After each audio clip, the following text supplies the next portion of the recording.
Okay, it's 2 minutes after the hour, and we'll get started. There will be some folks who join us as we move along, but I want to just make sure that I note that all comments are those of myself. They are my opinion and ones that I have arrived at on my own.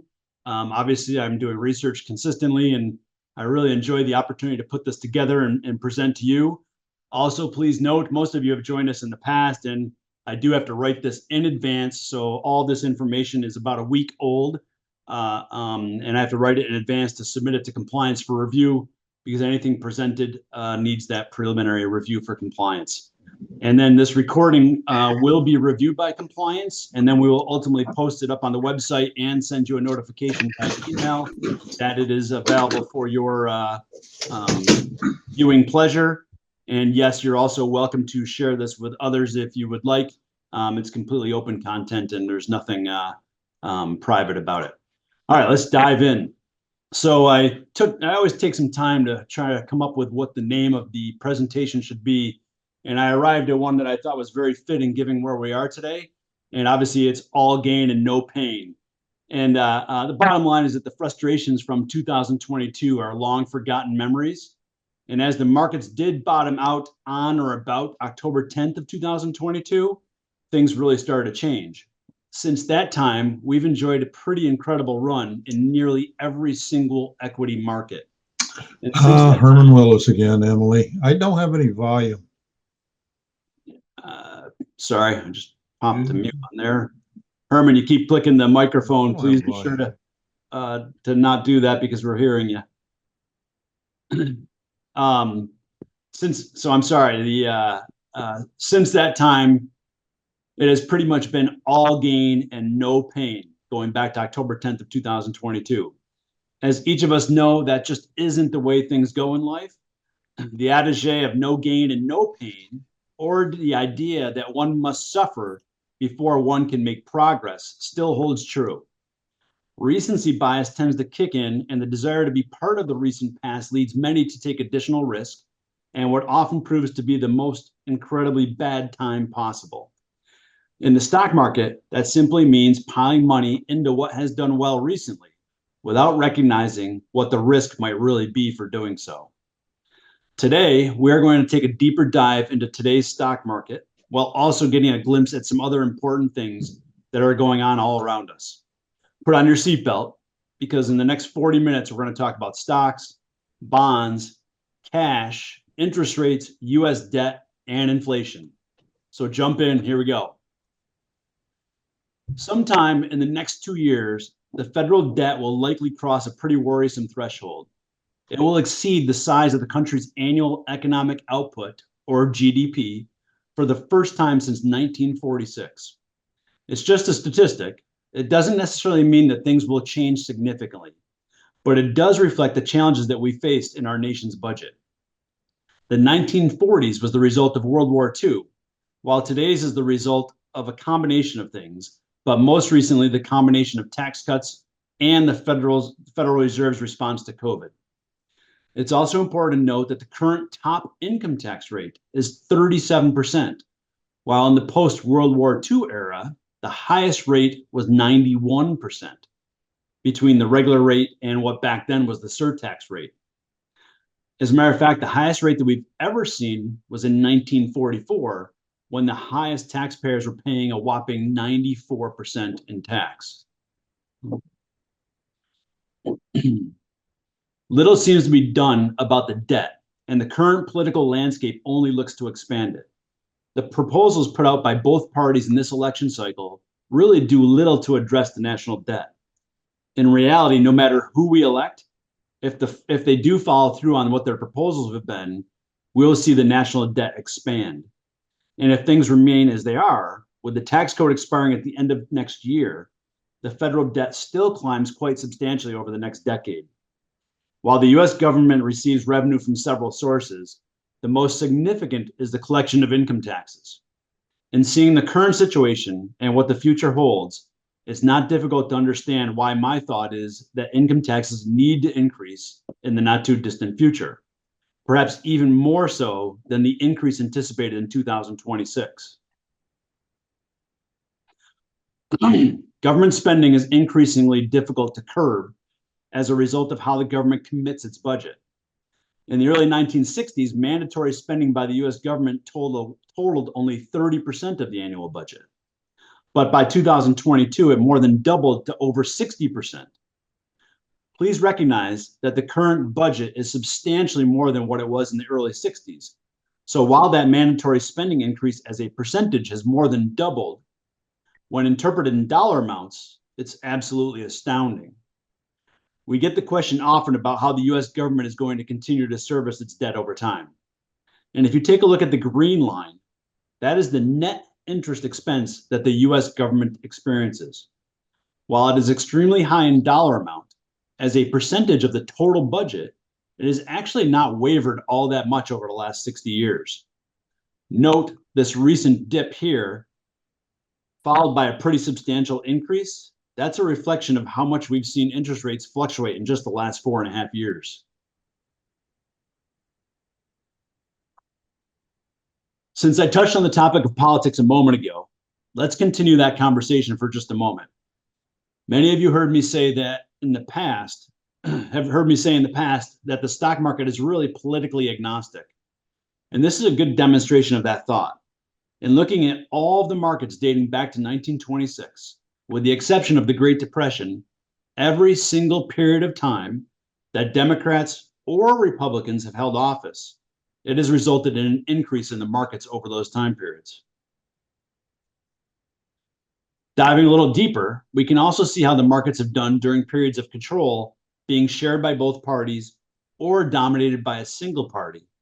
This reflects the short-term results of all combinations of the White House and Congress. The strongest results have actually been during the Democratic White House and a split Congress, with an average of 3-month returns being in the 3.93% range. The worst performing 3-month period has actually been that of a Republican White House and a Democratic Congress. Looking at the bottom of this chart, we can see that the average return for all one party in charge versus all divided is a mere 1/4 of a point. The bottom line is that it matters little who is in office or in Congress when it comes to the stock market. There are stronger influences at work here. One last look at the political cycle.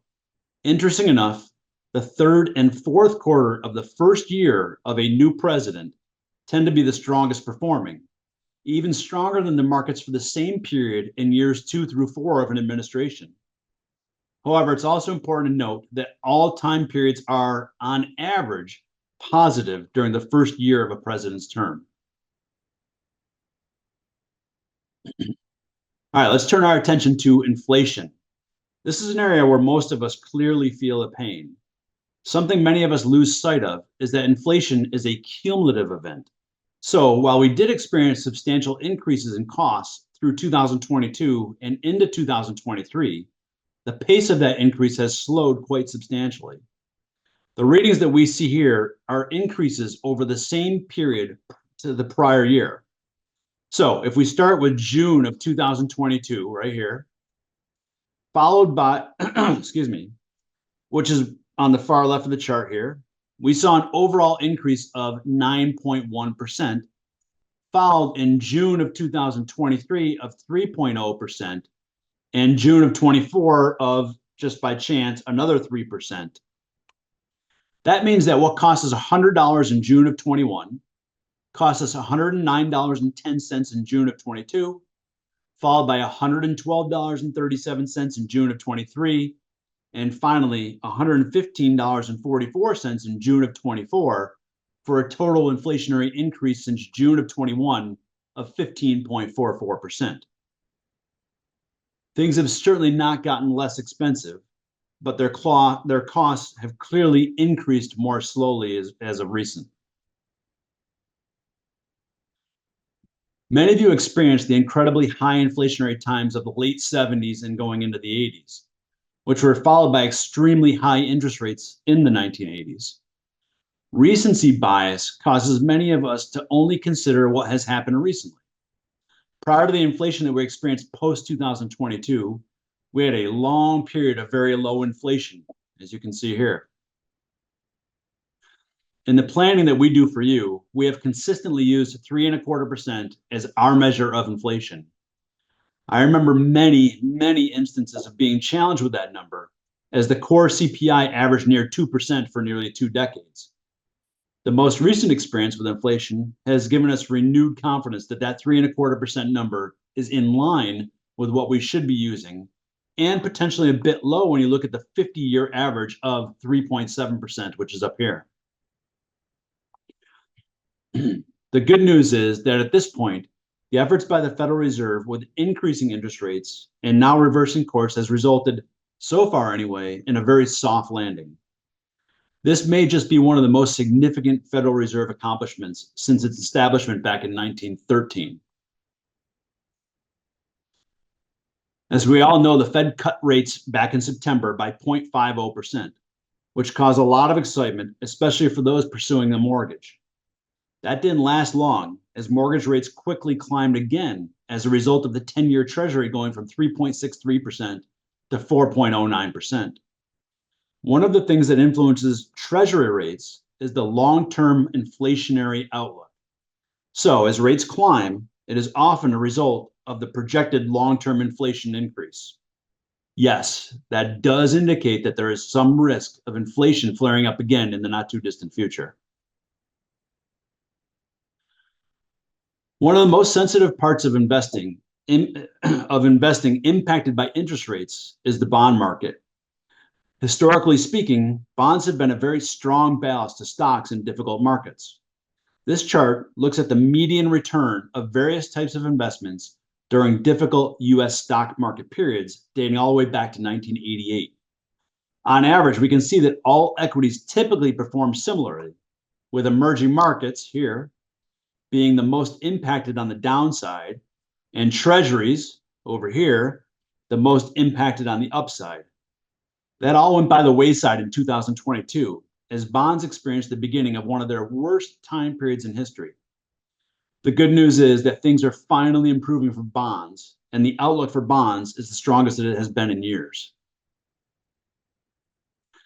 As noted, bonds are very interest rate sensitive. As rates go up, bonds tend to go down, and as they go down, bonds tend to go up. As a matter of fact, taking a look at the time periods where the Fed first started to decrease rates, we can see that for the first month, which would be here, the first 3 months, the first 6 months, and even 1 year following those initial rate cuts have been very, very good for bonds. The green bar chart represents bonds, and clearly they have been the strongest performing asset class, even better than the S&P 500 for the first year after initial rate cuts. What is particularly interesting is that leading up to the first rate cut is when many people turn to CDs to provide them with a locked-in yield for a period of time, typically a year. While CDs themselves are not on this chart, 3-month treasuries and those are on the chart, and those are a very good indicator of CD rates. Note that these are among the lowest performing places to put your money in every time period during rate declines. While we have access to hundreds, if not thousands, of CD options for our clients' portfolios, we have $0 in CDs. They are rarely a good place for you to put your money over time, and even over relatively short time periods, as this indicates. While we do believe that the Fed will continue to reduce interest rates, it's important to see that even if they do not cut any further, cash and CDs tend to underperform bonds. That is the case in time periods of no action, as well as in rate cut periods. Cash and CDs tend to outperform in the time periods leading up to the final rate increase. While CDs do tend to bring us a sense of safety, they are less rewarding than many of us realize. Let's turn to something more exciting in our portfolios, and that's stocks. So again, this is dated as a result of mine having to draft this and write it over the course of a week or so and then submitting it for approval. But as of October 11th, the S&P 500 was up 21.9% year to date, which is actually the best start that we have seen since 1997, and overall, the 13th best in history. I find that most people do not appreciate how fortunate the current markets really have been, especially given that it has followed a pretty strong year in 2023. Now, in most years, when the markets have been up strong up to this point, the balance of the year has also been pretty positive, with the exception of those years that are noted in pink on this chart. In a few cases, the balance of the year has climbed by over 10%. This has become known as a melt up. As new money chases old, we see a swelling in the value of stocks. However, we have never seen a market cycle that wasn't. In other words, at every point, markets are somewhere in their cycle. In just a few minutes, as we conclude today's discussion, we'll take a look at an image that you should all be quite familiar with, how our emotions are influenced by these market cycles. For now, it's important that I share with you where things are in the current cycle and why we are all a bit excited and optimistic, yet on our end, a bit concerned about the stock market. This chart better brings into perspective how fortunate we have really been this year. The black line represents where the S&P 500 has tracked for the year to date, while the blue is the average since 1990. Clearly, we are experiencing one of the strongest S&P 500s in the last 35 years. While there is a chance that we exceed the 1995 run, my strong opinion is that we do not reach those heights. Had we been coming off of a market like 2022, and this was truly a rebound year, I think the chances of exceeding 1995 would be much stronger. However, coming off a strong year like 2023 substantially reduces the chances of such a strong finish in 2024. When we finished 2023, the S&P 500 was at 4,769. At that point, nearly every analyst had come out with their expectations for the S&P 500 as of close a year later, December 31st of 2024.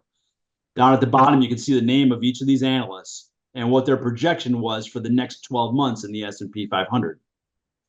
The average, which is in yellow, had us finishing the year at 4,861, or a mere 1.9% return for the year 2024. The most optimistic forecast was from Yardeni, which is historically a bearish sentiment company, projected a 5,400 finish. On October 11th, with about 2.5 months left in the year, we were already at 5,815. And today, as of the writing of this last week, we were at 5,859, a whopping 20% over the average projection made less than a year ago. I often chuckle when people ask me, what do the analysts think? Or what do you think? What's your thought on the analysts? Which analysts do you follow? The answer is none, right? They're all just making predictions. What this really means is that investors are far more optimistic than the highest level professionals in the industry. Historically, this type of disconnect has been met with considerable volatility. This chart from advisors.vanguard.com gives us some insight as to the volatility that we have seen of late.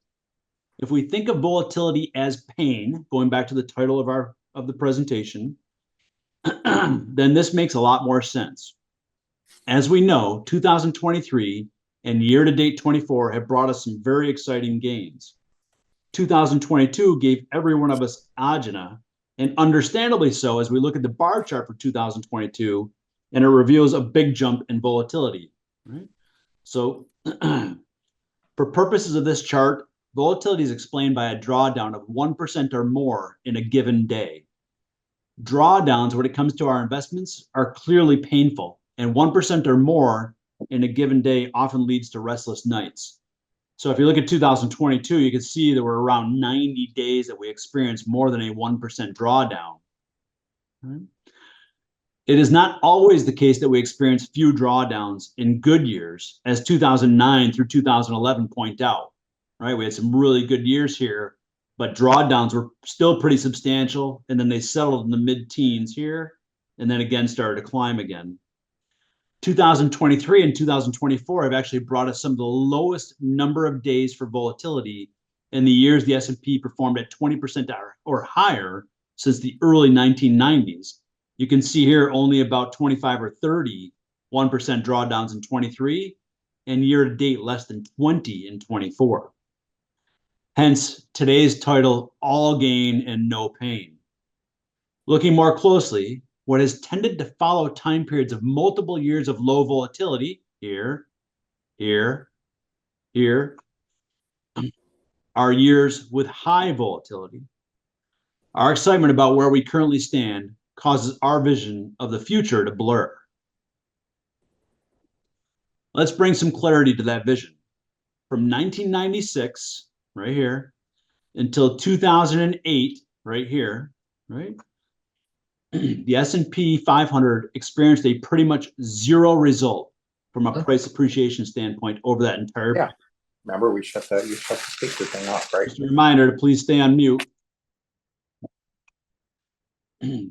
2008 marked the bottom of an unprecedented 16-year run in the S&P 500.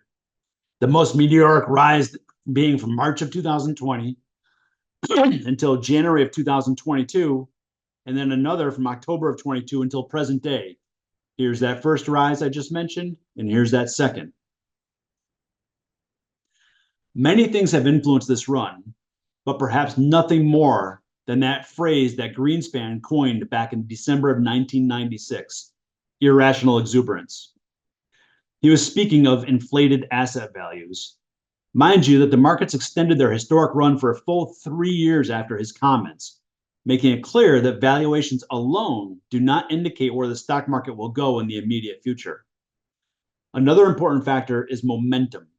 When the markets are doing well and the attention of the media, our friends, and those in the national spotlight consistently reflect strengths in investing, or weaknesses for that matter, it tends to lead to momentum. The experience is often met with higher highs and lower lows. There are several reasons that we should be cautious in the market. Some of those I want to touch on now. First, dividends in the S&P 500 are quite low, with resulting overweight to growth investments in the index, which historically do not pay a dividend. As a matter of fact, dividends have not been this low since the tech bubble in 1999. Dividend yield is determined by taking the dividend paid by the index and dividing it by the value of that index. So as an index rises, typically the dividend yield goes down. There are other factors that impact dividend yield as well, but this gives you a general idea of how dividends work. Another important point is that dividends are a portion of your return on any investment that pays a dividend. So you can find the S&P 500 performance is reported both with and without dividends. The amount of that contribution, or of the dividends contribution to performance, has been quite significant. As a matter of fact, since 1926, approximately 32% of the S&P 500's total returns have been the result of dividends. So clearly they are very, very meaningful. My guess is that many of you are quite shocked at that number. And this does go a long way in explaining how important dividends are in supporting our portfolio values. While these two graphics or scatter plots may seem pretty complicated at first, they're really quite simple. Each dot reflects a different forward-looking price to earnings ratio, while the first chart shows the subsequent 1-year returns given where we are, and the second chart shows the subsequent 5-year annualized returns given where we are today. So sitting at 21.9%, which is this red diamond, if you will, it is not historically an attractive place to be. If the red diamond is where we stand today, and you use that red diamond as the intersection of an X and Y axes, so follow me here, you can see the vertical axes and the horizontal axes. Where you want to focus your attention is on the top right axis, because that would indicate historically how many time periods have been positive after arriving at a price to earnings ratio where we are today at 21.9. So you can see in this axis here, not many in the 1 year and 0 in the 5 year. Again, we don't know what the future holds, but this is showing you what has happened historically. All right, to note, the current 21.9% price to earnings ratio implies a 2.9% 3-year subsequent return in the S&P 500. Let me repeat that. The current 21.9% price to earnings ratio implies a 2.9% 3-year subsequent return in the S&P 500. May I remind you of irrational exuberance? Again, we do not know when the markets will experience increased downside volatility, but we do know it will happen. There may be just what I call a soft landing in the S&P 500, similar to what we may be experiencing in the economy and with the Fed's efforts. I say this because such a large portion of the S&P 500 results have been impacted by just 7 companies, having come to be known as the Magnificent Seven. In 2023, just those 7 companies out of 500 in the S&P 500 contributed a whopping 63% of the returns that the S&P experienced in 2023. At one point in 2024, they made up 70% of the return. However, that has dwindled to a current, as of last week, of 44%. With the decline in 2022 of those same exact companies being responsible for 56% of the S&P's decline, with an average loss of a whopping 40%, these companies are not without substantial volatility themselves. There is the possibility that the other 493 companies in the S&P 500 will show strength at the mere moment that the Mag 7 shows weakness. I'm just not so sure that we can bet on that. One last point before we turn to general finances. Looking at this chart labeled year to date here, and these 9 boxes, which each represents an asset class in the domestic equity markets, we can see that large cap growth stocks, large cap growth, this box here, are up a whopping 26% year to date. Small cap value stocks, on the other hand, do not share that same level of reward, as they're only up about 9.7. Looking at the chart on the bottom right over here, we can see that large cap growth stocks are not priced well. They're at 151.6% of their 20-year average price to earnings ratio, 51% overvalued. While the lowest valuation falls on these small cap values at a 105% of that average value. And what's most important to note is that there is no single domestic equity class that is currently considered below value when comparing it to its 20-year average price to earnings ratio. The indication is clearly that the US stock market is expensive where it sits today, especially when it comes to large cap growth. All right, now again, turning to finances. Let's start on the Fed side, and we see that the deficit continues to climb. On the right-hand side are rather interesting projections, these here, reflecting the expiration of the Trump-era tax code at the end of next year, as well as the impact if those tax cuts are extended. The bottom line here is that the debt level continues to grow some measure of tax increases and or government spending reduction. Please remember that slide 4 showed us where that level of net interest expense is, not yet a concerning level, so this is all manageable. Just so you have it fresh in your mind, the green line represents the level of net interest expense as a percent of government spending back in 1962. And again, this is that 4th slide that we looked at. And I just want to remind you that things are still manageable. Things are not at this point appearing that they're going to implode. Consumer finances are actually starting to improve in some areas. In particular, on the right side, we see that the average savings rate is actually anticipated to climb for 2024 for a third straight year to about 5.2%. Now, mind you, the average going back to 1960 is 8.5%, and it clearly skyrocketed during COVID, but then it dropped down to a paltry 3%, increased a little for 23, and again is projected to increase this year. The majority of retirement specialists suggest that savings saving a rate of 10 to 15%, while the average since 1960 is only about 8.5%. So we are still way behind where we need to be as a country in terms of savings. Another important factor is if you go look back at the 60s, the 70s, and the 80s, most employees back then received a pension, a check guarantee for the rest of their lives. And that's a very big deal because that is not completely, but substantially absent in today's marketplace, which means people really truly need to be saving that 10 or 15%.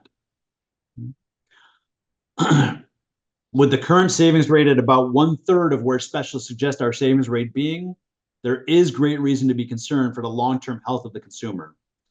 There are a limited number of solutions, including delaying retirement, working in retirement, like a Walmart greeter, spending less, earning more, and the one option that nobody chooses is shortening one's lifetime.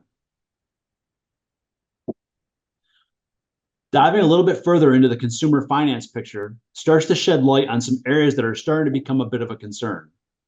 If you look on the bottom, if you look on the bottom right, both automobile and credit card delinquencies are on the rise, while interesting enough, student loan delinquencies, to the surprise of many, have actually fallen greatly.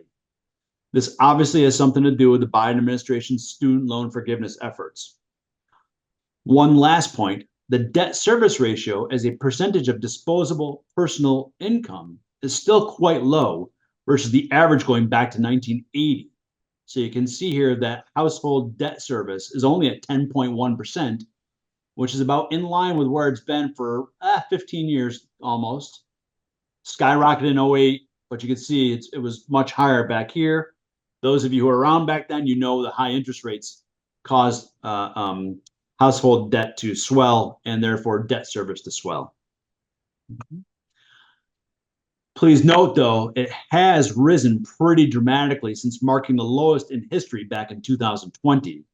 So this is clearly a pretty considerable climb. All right, finally, that slide that I referenced towards the beginning. Money is perhaps one of the most emotional aspects of one's life.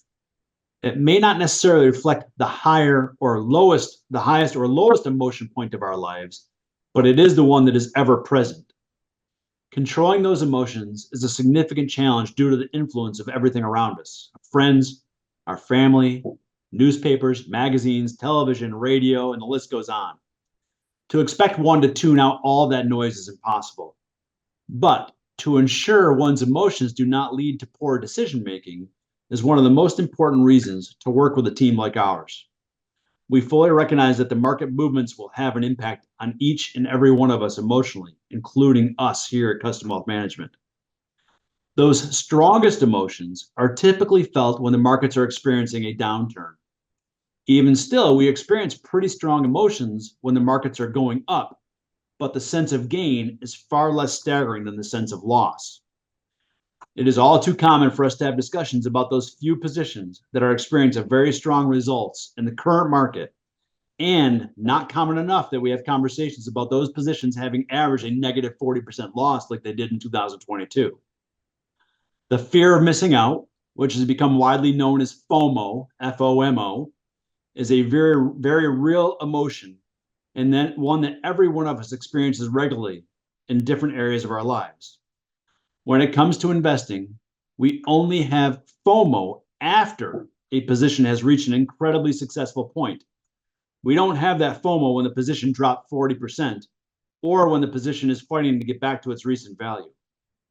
That is the worst time possible for us to have FOMO when something has reached a new peak, because that would take us to the left-hand side of this cycle that you see on your screen, where the combination of market highs and emotions of exhilaration and euphoria are ever present. Those emotions give many of us a new sense of confidence, one where we are willing to take on substantially more risk in our portfolios. However, as the cycle continues, we can see that this is followed by downside volatility and ultimately feelings of despair and so on. Just over a month ago, the most famous investor of our time, Warren Buffett, increased the cash position of Berkshire Hathaway to record levels. The difference between him and the average investor is that he ignores these emotions and stomps his way through FOMO to avoid making irrational decisions in times of market runs. Instead, when most are taking more risk, he is reducing his risk and increasing his ability to take advantage of what he believes is on the horizon, a market shift. Market shifts create opportunity. When we are at the most vulnerable emotional state, which would be down here, that is exactly when the greatest opportunity typically arrives for investing in the markets. Our most important lesson in investing continues to be how to avoid what we have come to call bright, shiny objects. And some of you may remember 2 or 3 presentations ago, my name for that one was bright, shiny objects. Finally, as we come to a close, excuse me, there will never be a shortage of bright, shiny objects in our lives. How we choose to react to their appearance will influence our future. With that, myself and the entire team here at Custom Wealth Management would like to thank you, not just for taking time out of your day to join us, but also for the opportunity to work with you and your family. And I'm happy to tackle questions you may have as it relates to the presentation, or if there are any other things on your mind as well. But please note, this is being recorded. You are in front of dozens of people, so please, anything personal, let's speak offline. But again, take yourself off mute and feel free to ask any questions that you might have.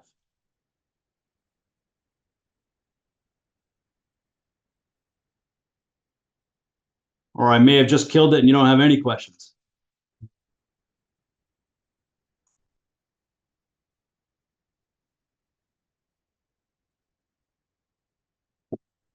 Just a reminder, for most of you, it should be on the bottom left. Click on the microphone. That will take you off mute, and then you are welcome to ask any question, or if you have any comments, feel free.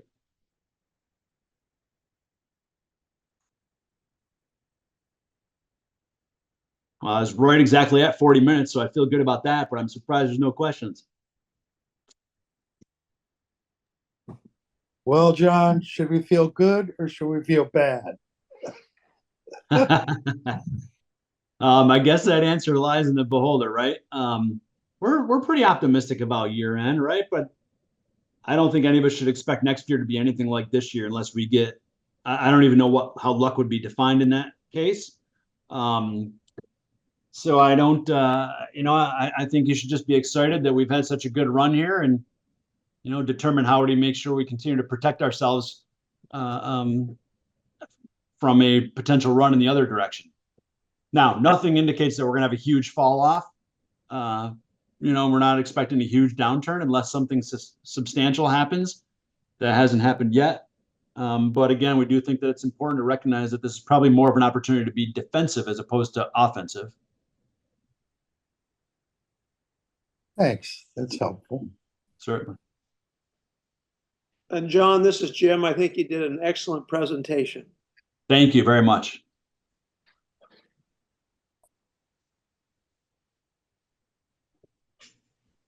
I'd like to second that. That's a great presentation. Yes, Thanks, things Doc. always do regress to the mean after big runs like we've had. So That's right. Mean reversion is no. Sense of caution is always an important thing in this kind of situation. But thanks for the information. Appreciate it. That was very well done. Thank you. Thanks for joining us.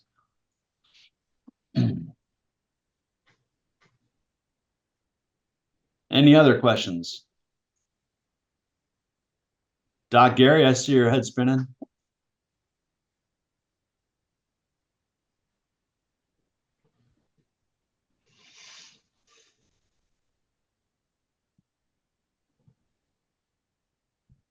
Herman, I hope you're doing well. Oh, pretty good. Good. Is it time to buy bonds? We do feel it's a pretty good time to buy bonds, but remember there's several different types of bonds, some of them not as attractive in this market environment as others. Municipal bonds?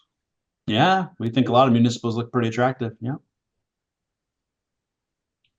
Are you talking about a mutual fund of municipal bonds or individual municipal bonds? We would focus on mutual funds in this market environment for sure. Okay. Yeah.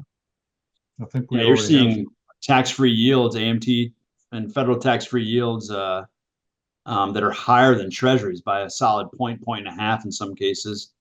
So there's some real opportunity in those lower quality muni positions, and lower quality itself lends itself to being mutual fund favored over individual issue, because if you buy the wrong individual issue, you buy one or two of those and don't have a good experience, then all that money is exposed to it. Where the funds might hold 1,000 positions. Okay.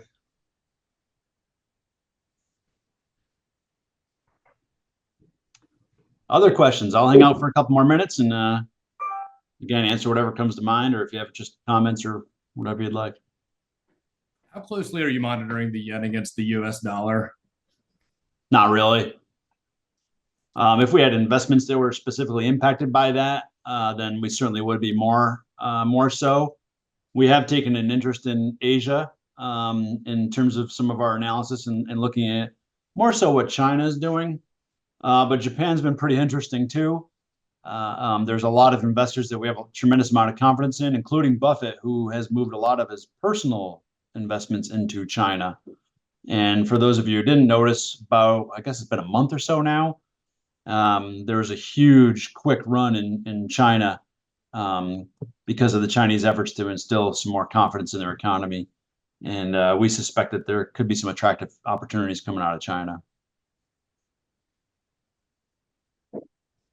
If we take exposure there, by the way, it will be very small. We don't look to overexpose people to anything like that. Similar to those of you who have been investing with us for a while, you know, we took a very, very small position in Grayscale Bitcoin ETF, very small position.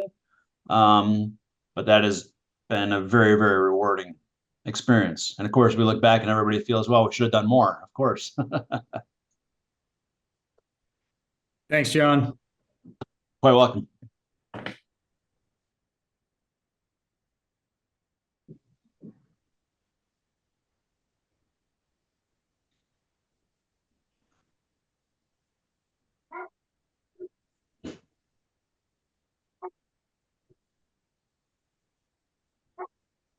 I'm going to stop sharing, but I'm not leaving this yet. I'll hang out again for a few more minutes just in case anybody else has any questions. Thank you, John. It was interesting. Thank you. Appreciate you joining us.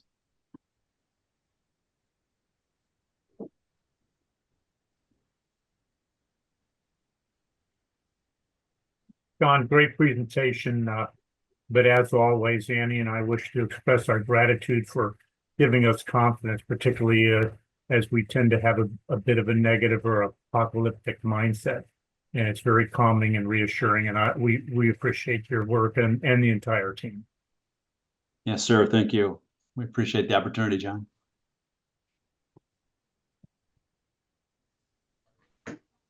Yeah, John, my first time on the call, really enjoyed the economic rundown and the historic view of how we got from A to B over time. So. Certainly, Tom. Thank you for joining.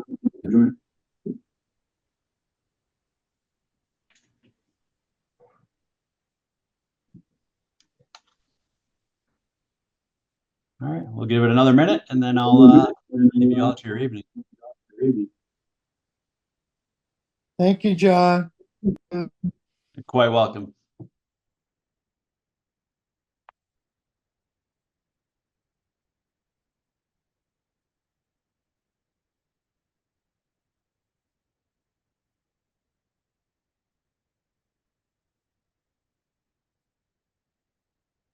All right, I want to thank everybody for joining us.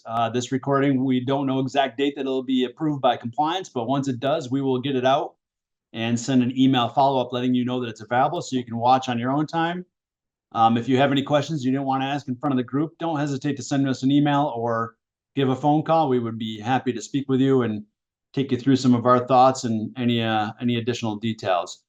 But thank you again all for the opportunity to work with you and your family. And for those of you who may not be clients, we look forward to the opportunity to share some of our experiences and thoughts with you.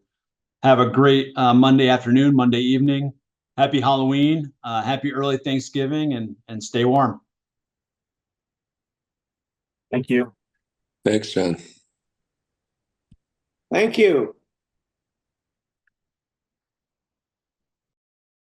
Thank you.